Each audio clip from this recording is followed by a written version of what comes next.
Bueno, mira, la situación es bien clara. El presidente Chávez, por supuesto, ha insistido en su propuesta socialista.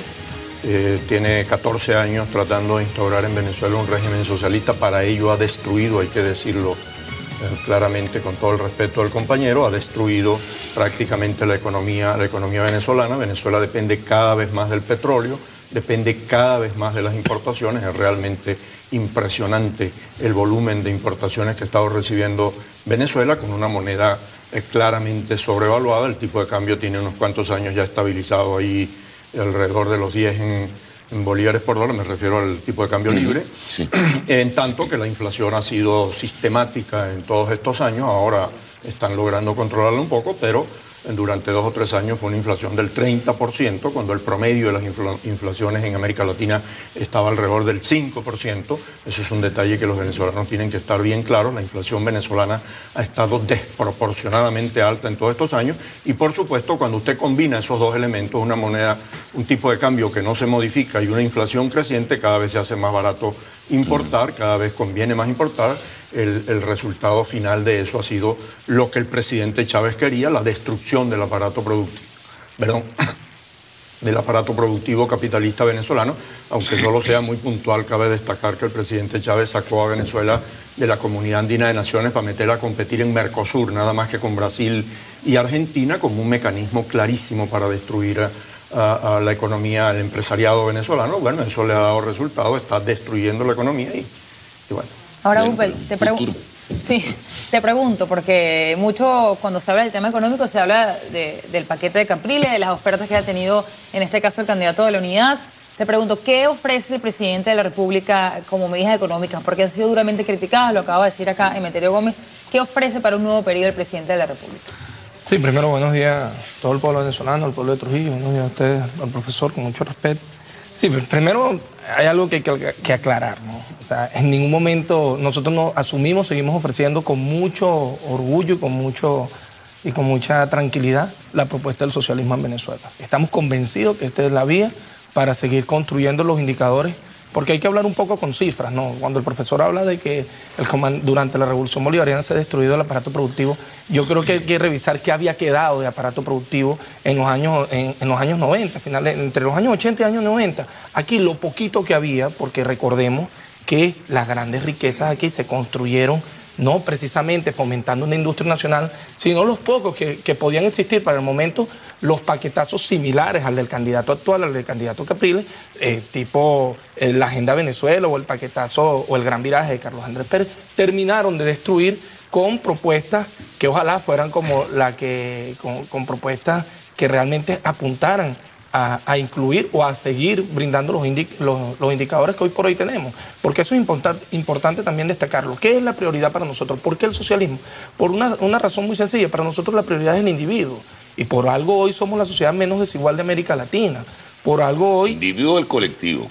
Bueno, el socialismo del colectivo. No, pero es que ven acá, lo que se malinterpreta del socialismo es que no se quiere entender que la prioridad para nosotros es el bienestar de la persona como tal. Y para brindarle el bienestar como la persona como tal, yo no puedo estar promoviendo precisamente el individualismo por sí mismo, ¿no? Yo tengo que brindarle a esa persona una calidad que solo se la puede brindar el colectivo en la medida en que nosotros fomentemos y desarrollemos y diversifiquemos la riqueza nacional. Tú hablas de indicadores, Utbel, comienza a mencionarlos para ubicarlos en el contexto.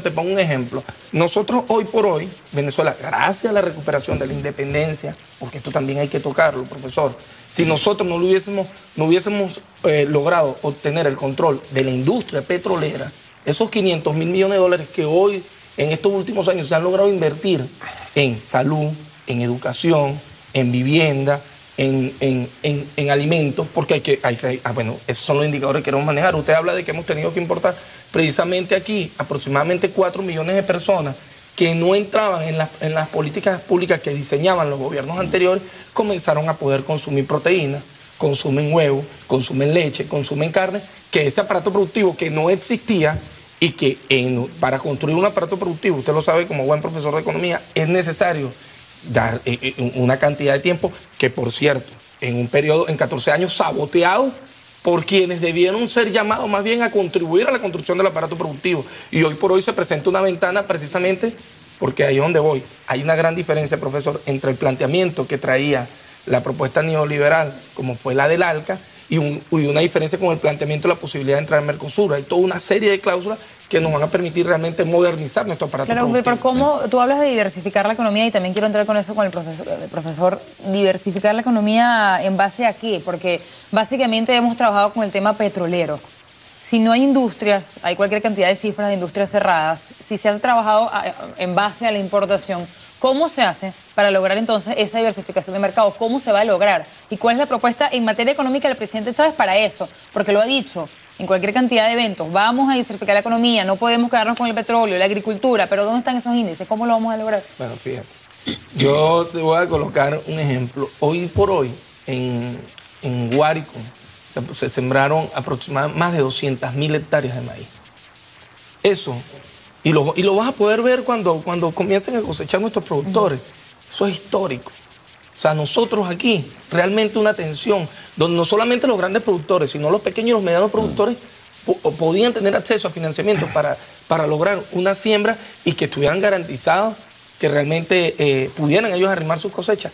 Eso se está viendo ahorita, eso es parte de fomentar y mejorar el agro venezolano. De igual manera, la inversión en la petroquímica, la inversión en aguas abajo en industrias como la posibilidad de desarrollar, te coloco un ejemplo, en mi estado se están desarrollando 3 grandes empresas, por ejemplo, se está desarrollando la industria del vidrio. Teníamos la OIN, ¿no? Pero en ningún momento se fomentó más allá de hacer botella. Estamos viendo la posibilidad de desarrollar una industria del vidrio con una potencialidad inmensa que tenemos allí, fomentar otra industria relacionada con el tema del cemento, porque necesitamos clinker y necesitamos cemento para poder construir las viviendas y los puentes y la infraestructura que necesita el país. Entonces, eso es un aparato que es necesario construirlo, porque eso no existía en este país. Solamente a la llegada del comandante Hugo Chávez que se logró fomentar y darle un impulso. Retorno en etéreo entonces. Sí. ¿No? Seguro.